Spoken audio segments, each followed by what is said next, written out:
Now the ITV News in the Calendar region.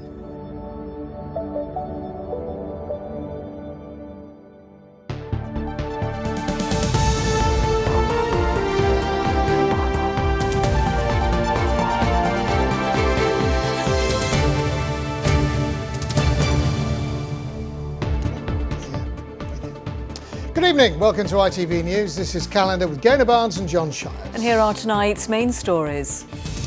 Under attack, we spend a shift on the front line with the lifesavers putting their own safety on the line. And we were pushing the trolley into A&E and he just leant back, grabbed my hand and snapped my finger. Pet protectors. The RSPCA launch a campaign to educate owners as animal cruelty convictions across Yorkshire rise. The last dam buster, 617 Squadron's only surviving Brit, remembers his fallen comrades at Lincoln's International Bomber Command Centre. And full steam ahead, the Scotsman flying through the Dales to celebrate the reopening of the historic Settle to Carlisle line.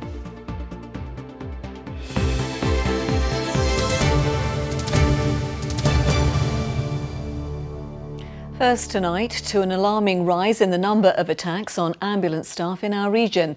Latest figures show that in just 5 years, the number of assaults has more than doubled. In fact, in the East Midlands, which includes Lincolnshire, reports of abuse jumped 90% in 2015 to 2016. Well, our reporter Michael Billington has been given exclusive access to ambulance crews on the front line. He spent last Friday night on call with staff in Skegness. Some viewers might find some of the language used towards ambulance staff in Michael's report offensive. Yeah, go ahead. Is it a confirmed arrest? The start of a Friday night shift, and while these paramedics set out to save lives, they're also putting their own safety on the line.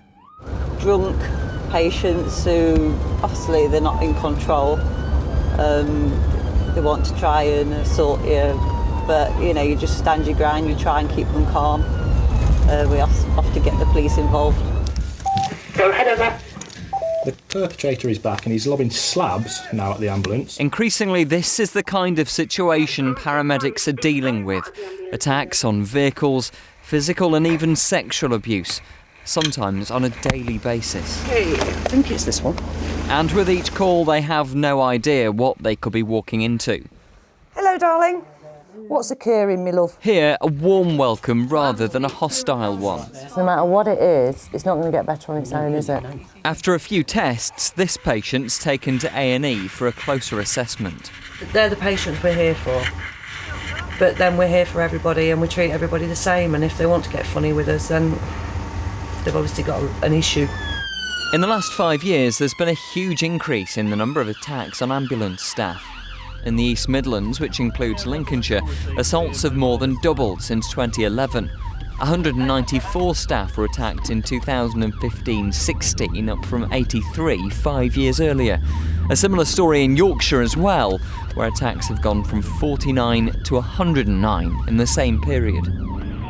Ambulance, tell me exactly what's happened. In the call centre, staff are also facing abuse. What you are doing is out of order. This man called 70 times in 3 months. Oh, it's easy for you, isn't it? You're sitting there on the phone. You've not been lying here for hours, you. Sometimes you'll get somebody that's directly abusive to you because they think you're the one that's preventing them from getting help.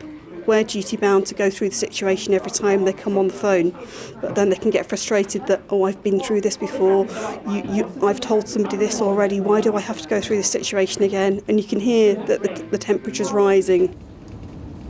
As dawn breaks, relief that this shift has passed without incident, though plenty of others haven't ended so calmly. You suffered a broken finger though?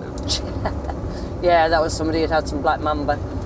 And we were pushing the trolley into A&E and he just leant back, grabbed my hand and snapped my finger.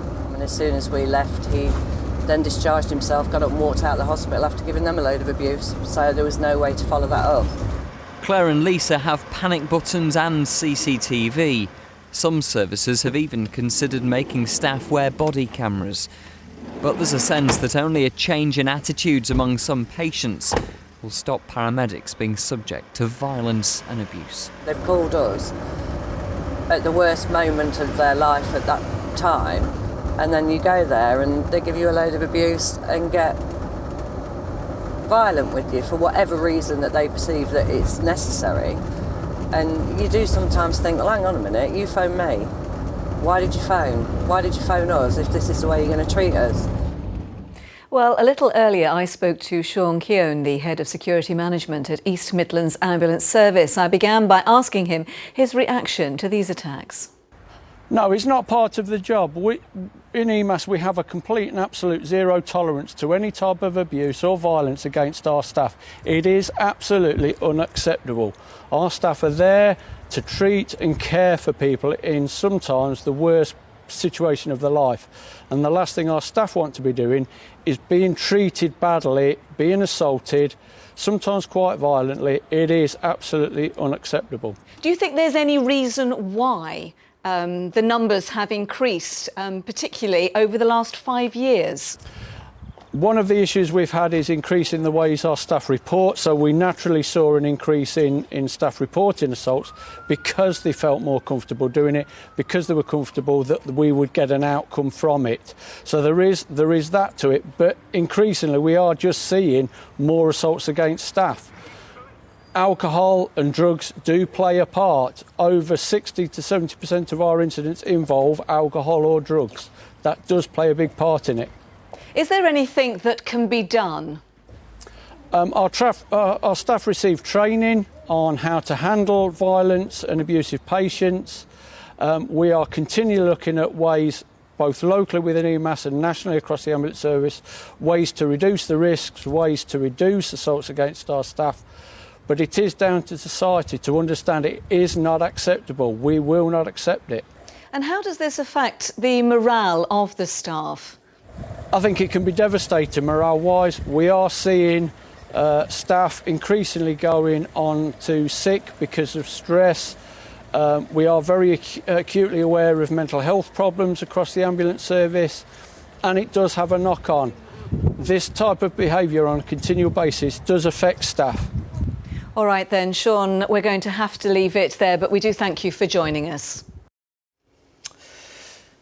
Well, Michael Billington joins us in the studio now. Michael, obviously these attacks are unacceptable. It doesn't make any difference. They're still happening in everyday life. Absolutely. And I'll tell you what really struck me when I was out with that crew last Friday night was just how matter-of-fact they were about all of this. So it seems that for some of them, being attacked is an occupational hazard these days. In fact, Yorkshire Ambulance Service said not a day goes by without one of their colleagues being either physically or verbally abused. There is another element to all of this, though. Some services are actually reporting an increase in cases of sexual abuse against their staff. I should stress that's not something that Yorkshire Ambulance Service say they've been made aware of, but certainly in the East Midlands that seems to be a growing problem. So what is actually being done about this then? Well, of course there are already some protections in place. On top of the medical training that staff receive, there's also training in conflict resolution. As you saw in my report there, they have CCTV and panic buttons. East Midlands Ambulance Service is also the best service in terms of successful prosecutions against those people that have abused their staff. Some services now, though, are also considering whether to give staff stab vests and body cameras. There is a reluctance in our region to start using body cameras, though, because at the end of the day, they say for the most part, the people they're dealing with are, of course, patients rather than criminals. All right then, Michael, we'll have to leave it there, but thank you very much.